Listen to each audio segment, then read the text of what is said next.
Praise the Lord. இயேசுவின் நாமத்தில் உங்களுக்கு அன்பின் வாழ்த்துக்கள். நல்லா இருக்கீங்களா? இந்த நாளிலும் கூட பாருங்க, அருமையான ஒரு வசனம், கர்த்தருக்கு பிரியமாய் நாம் ஏன் நடக்க வேண்டும், அப்படி நடந்தா என்ன பெனிஃபிட், என்ன ஆசீர்வாதம் பாருங்க. இன்னைக்கு நீதிமொழிகள் 16ஆம் அதிகாரம் 7ஆம் வசனத்தை பைபிள்ல வாசிக்கிற கவனிச்சு பாருங்க. ஒருவனுடைய வழிகள் கர்த்தருக்கு பிரியமாயிருந்தால் அவனுடைய சத்துருக்களும் அவனோட சமாதானமாகும்படி செய்வார். எவ்வளவு பெரிய பிளஸிங் இல்ல? இன்னைக்கு நம்முடைய வாழ்க்கையில நம்முடைய சத்துருக்கள் மூலயமா தான் நமக்கு வேலையில பிரச்சனை, பிசினஸ்ல பிரச்சனை, ஏன் ஊழிய பாதையிலையும் பிரச்சனை, நம்முடைய அனுதின வாழ்க்கையிலயும் நிறைய சத்துருக்கள். இந்த சத்ரு இப்பெல்லாம் எப்படி இருக்காங்க அப்படின்னா, இவங்கதான் சத்ருவான்னு நமக்கு தெரியாது, அந்த அளவுக்கு நமக்கு சத்ரு ஜாஸ்தியா இருக்கிறாங்க. ஆனா எதையுமே காமிச்சுக்க மாட்டாங்க. பெரியவங்க சொல்லுவாங்கல்ல, எந்த புத்துல எந்த பாம்பு இருக்குன்னு தெரியாது அப்படின்னு சொல்லிட்டு, அந்த மாதிரி சத்துருக்களை நிறைய பேரை இன்னைக்கு நம்ம வாழ்க்கையில பார்க்கலாம்.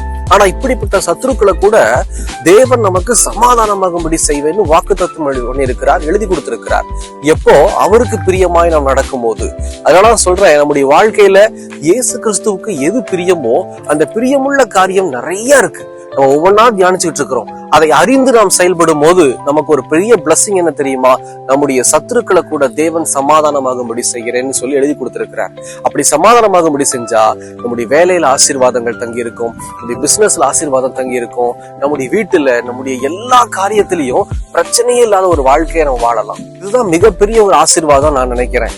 ஏன் தெரியுமா? இந்த சத்ருன்னு சொல்லி நம்ம வாழ்க்கையில வரும்போதுதான் நம்முடைய எல்லா காரியத்திலும் நம்ம இழக்கிறோம். ரெண்டாவது, ரொம்ப மன அழுத்தத்துக்கு ஆளாகிறோம். ஆமாவா இல்லைங்களா? யோசனை பண்ணி பாருங்க. அந்த மன அழுத்தம் எப்ப வரும்னா, இந்த சத்ருவால கொடுக்கப்படக்கூடிய சின்ன ஒரு தொந்தரவோ இல்ல பெரிய தொந்தரவோ எதா இருந்தாலும் சரி, நமக்கு ரொம்ப ஒரு மைண்ட்ல ரொம்ப ப்ரெஷர் ஆயிடும். வேலை ஸ்தலத்துல கூட ஒரு சகோதரனை பார்த்தேன். அந்த வேலையில ஏதோ எனக்கு தெரிஞ்ச ஒரு ஃப்ரெண்டு தான் பிரதர், ஆனா என்ன நினைச்சாருன்னு தெரியல, என்னுடைய ப்ரமோஷனை தடுத்து நிறுத்தி என் மேல அதை இதுன்னு சொல்லி கம்ப்ளைண்ட் கொடுத்து ரொம்ப மோசமா பிஹேவ் பண்ணிட்டாரு அப்படின்னு சொல்லிட்டு ஒரு வாரம் அவருக்கு தூக்கமே இல்லையா. சரியா தூங்காததுனால அவருடைய உடம்பு கெட்டு போச்சு, பிபி ரொம்ப ஜாஸ்தி ஆயிடுச்சுன்னு சொல்லி அந்த சகோதரன் சொன்னார்.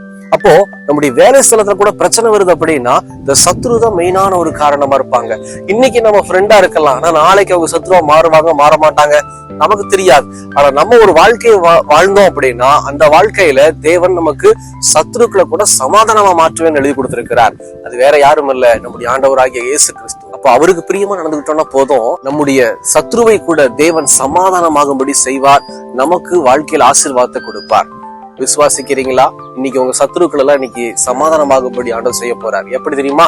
நீங்க கர்த்தருக்கு பிரியமுள்ள ஒரு வாழ்க்கையை வாழும் போது. ஜெபிக்கலாமா? கண்களை மூடி. எங்களை நேசிக்கிற நல்ல ஆண்டவரே, இந்த வேலைக்காக ஸ்தோத்திரம் தகப்பனே. இந்த நாளிலும் கூட நீங்க தந்த இந்த வசனத்துக்காக நன்றி செலுத்துகிறோம். உமக்கு பிரியமுள்ள ஒரு வாழ்க்கையை வாழ எங்களை அர்ப்பணிக்கிறோம்யா. இப்படி உமக்கு பிரியமா நாங்க வாழும் போது எங்க சத்துருக்கள் கூட சமாதானமாகும்படி செய்வேன்னு எழுதி கொடுத்திருக்கிறீங்களே, சொல்லி இருக்கிறீங்க. நாங்க விசுவாசிக்கிறோம். எங்களுக்கு இருக்கிற சத்துருக்கள் யாருன்னு எங்களுக்கு தெரியாது, ஆனா அந்த சத்துருக்களை கூட சமாதானமா எங்களோடு இணைந்து வாழ கர்த்தர் கிருபை தாரும்.